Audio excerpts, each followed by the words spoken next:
Olha só, eu falei dos números do carnaval. Luiz, as principais folias no Brasil movimentou 25 bilhões de reais nesse carnaval. Os estados com as suas festas de carnaval no Brasil esperam movimentar todo esse valor em 2024. A gente passou bem o número de 2023. Para vocês terem uma noção, quando eu falo sobre o impacto de Minas Gerais no carnaval do Brasil, dos 25 bilhões, Minas Gerais esse ano alcançou um número de 5,2 bilhões. Está falando de 25%, um quarto praticamente de tudo que movimentou o Brasil, sendo que no ano passado a gente já havia movimentado 4,2 bilhões de reais. Então sim, investir no carnaval de forma óbvio, levando em consideração as questões legais e não tendo nenhum tipo de excesso, o poder público ele tem um direito e dever de investir em uma festa que esse retorno ele vem garantido. Para vocês terem uma ordem de grandeza, né, a gente falando sobre as expectativas de Rio de Janeiro, Bahia, Pernambuco, São Paulo, Minas Gerais, de que o carnaval injete esses valores que a gente falou, mas em ordem de grandeza, Bahia é o único que superou Minas Gerais. O estado da Bahia, com blocos na ruas e trielétricos, movimentou 6,6 bilhões, Minas 5,2, Pernambuco, olha a diferença do segundo lugar, que é Minas Gerais, que já está quase colando na Bahia, para Pernambuco, que está em terceiro lugar. Então, Minas com 5,2 bilhões, Pernambuco com 3 bilhões. Rio de Janeiro, que sempre foi... desculpa, está fora de ordem. Érico, eu pedi para você colocar em ordem, danado. A gente está em terceiro lugar, na verdade. São Paulo ganhou da gente. 5,7 bilhões São Paulo, depois vem Minas com 5,2 bilhões, depois vem Rio de Janeiro, que perde para Belo Horizonte, para Minas Gerais. Olha que interessante isso, Luiz e Figueiredo. Rio de Janeiro ficou com 4,5 bilhões e, por último, Pernambuco com apenas 3 bilhões. Minas Gerais, a expectativa é movimentar 1 bilhão de reais a mais que 2023. O que você achou desses números, meus amigos? Figueiredo.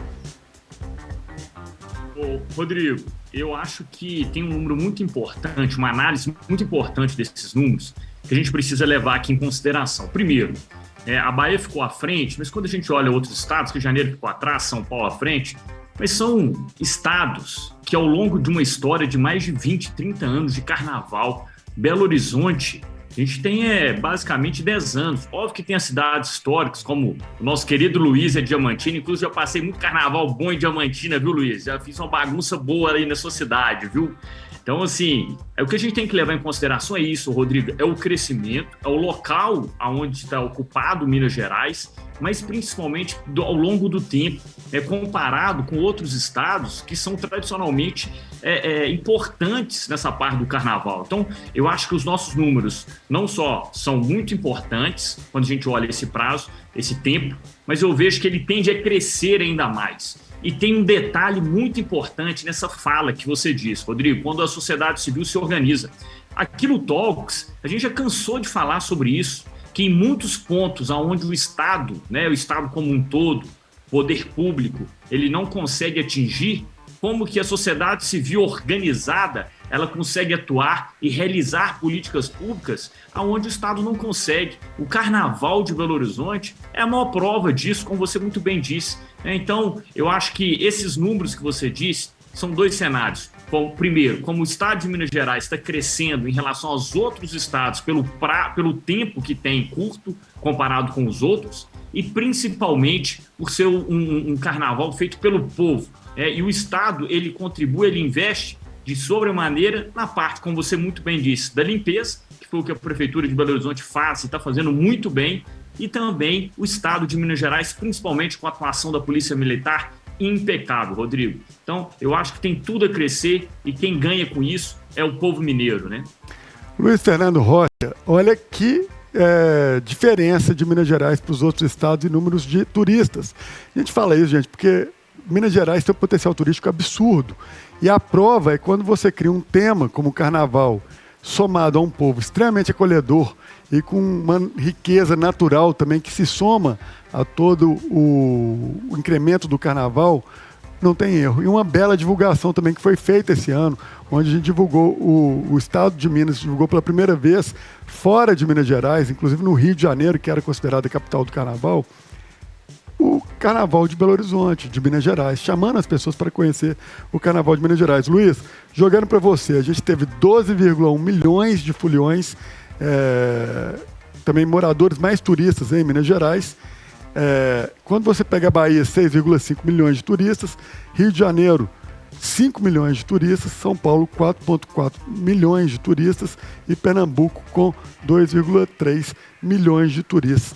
Cara, falando também dessa pauta do turismo, né, que é importante para o interior, assim como para a capital, o secretário Leônidas, responsável por essa pasta em Minas Gerais, foi muito além das expectativas aí com esse trabalho de levar Minas Gerais para fora do nosso estado, né, Luiz? Rodrigo, eu acho que é essencial o que fizeram, né? Para Minas Gerais é a novidade nesse bloco aí, né? Das 5, 6 maiores carnavais do Brasil, né? A única novidade que tem aí é Minas, porque como vocês muito bem falaram, os outros estados, as outras cidades, né? Salvador, cidade de São Paulo, cidade do Rio e a cidade de Recife, Olinda, né? Olinda, Recife, que estão uma do lado da outra, são carnavais mais tradicionais, existem há décadas, são cantados em verso e prosa, são divulgados pelas redes de TV, nacionalmente inclusive, né? A Globo faz cobertura nacional do Carnaval de São Paulo e do Rio, a Band faz cobertura nacional do Carnaval de Pernambuco.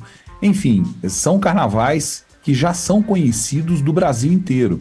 O Carnaval de Minas Gerais, eu falei no começo dessa nossa conversa, especialmente o de Belo Horizonte, que é a vedete, né? Que é a menina dos olhos, desse carnaval. Belo Horizonte começou há pouco tempo, começou há menos de uma década a ter um carnaval realmente de se registrar. É o que teve o maior crescimento, como você muito bem disse aí também, não é o que teve ainda o maior faturamento, né, ou a maior circulação de dinheiro, mas já circula mais dinheiro no carnaval de BH do que no do Rio. E eu acho que a tendência é melhorar se os nossos políticos não resolverem usar eleitoralmente esse carnaval. Se eles continuarem utilizando isso como uma política de Estado, como você também muito bem disse aí, unindo forças, sentando à mesa para conversar, independente das diferenças políticas, a tendência é melhorar. Se começarem a usar eleitoralmente, ou se começarem a usar, não os políticos, né, mas se começarem a usar para lavar dinheiro do crime organizado, começarem a usar para lavar a imagem do crime organizado, como acontece no Rio e em São Paulo, a tendência é o nosso carnaval cair no mesmo ostracismo que o deles. Gente, quando eu falo ostracismo, não estou dizendo que o carnaval do Rio e de São Paulo está acabando, não. Mas os números mostram que eles estão diminuindo. Porque as pessoas não têm coragem de sair na rua. As pessoas têm medo do crime organizado, das milícias, e elas têm medo de confrontar. Os próprios políticos têm. Então vai ficando dominado por uma área que a gente não quer aqui no nosso estado. Tomara que a gente fique livre disso, Rodrigo. Isso.